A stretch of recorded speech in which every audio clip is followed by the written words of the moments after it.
একজন মানুষ যখন মারা যায় সে কি বুঝতে পারে যে সে মারা গেছে বা কখন বুঝতে পারে? ভাইরা আমার, মানুষের মৃত্যুর ঠিক শেষ মুহূর্তে যখন তিনি মৃত্যুবরণ করেন নাই, আল্লাহ তাআলার পক্ষ থেকে নিযুক্ত ফেরেশতারা হাজির হয়ে যান। নবী আলাইহিস সালামের দীর্ঘ একটা হাদিসে তিনি এর বিবরণ দিয়েছেন। জানতে পারি কোনো মানুষ যদি জান্নাতি হন, তার রূহ কবজ করার জন্য ফেরেশতাদের একটা বিশাল দল আসে। তারা এত সুন্দর করে আসে, উপস্থাপন হয় ওই লোকের সামনে যে তাদের আচার আচরণ, তাদের অভিবাদন জানিয়ে আখিরাতের জগতে নিয়ে যাওয়ার জন্য, ওয়েলকাম জানানোর জন্য আসার যে ব্যবস্থাপনা, দামি মূল্যবান পাত্র, রুমাল, সেখানে রূহ কবজ করে নেওয়া, সেগুলোর জন্য যে আয়োজন থাকে, এটা দেখতে দেখতে সে আল্লাহর বান্দা, নেককার বান্দা, ইমানদার মানুষটা, জান্নাতি মানুষটা হাসতে হাসতে তার রূহটা বের হয় এবং দুনিয়া থেকে চলে যান। অর্থাৎ খুব আনন্দের সাথে তিনি চলে যান।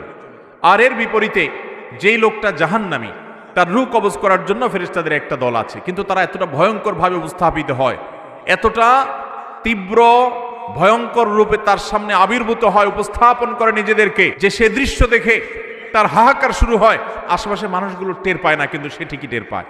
এই জন্য মানুষের মৃত্যুর আগ মুহূর্তে মানুষ টের পেয়ে যায়। এমনকি যারা ঈমানের উপরে সারা জীবন অটল ছিল, অবিচল ছিল, তাকওয়ার উপরে অটল অবিচল ছিল, হারাম থেকে বাঁচার জন্য সংগ্রাম করেছে সারা জীবন, এই মানুষগুলোকে কোরআনে বর্ণিত আয়াতে বলছে যে তাদের জীবন সায়ান্নে, তাদের রূহ কবজ করার আগে আল্লাহর পক্ষ থেকে ফেরেশতারা তাদেরকে জানিয়ে দেন, তারা উপস্থিত হন, তাদেরকে সুসংবাদ দিতে থাকেন, আল্লাহ খাউফুন আলাইহিম ওয়ালা হুম ইয়াহজানুন, যে তাদের কোনো ভয় নাই, তাদের কোনো পেরেশানি হবে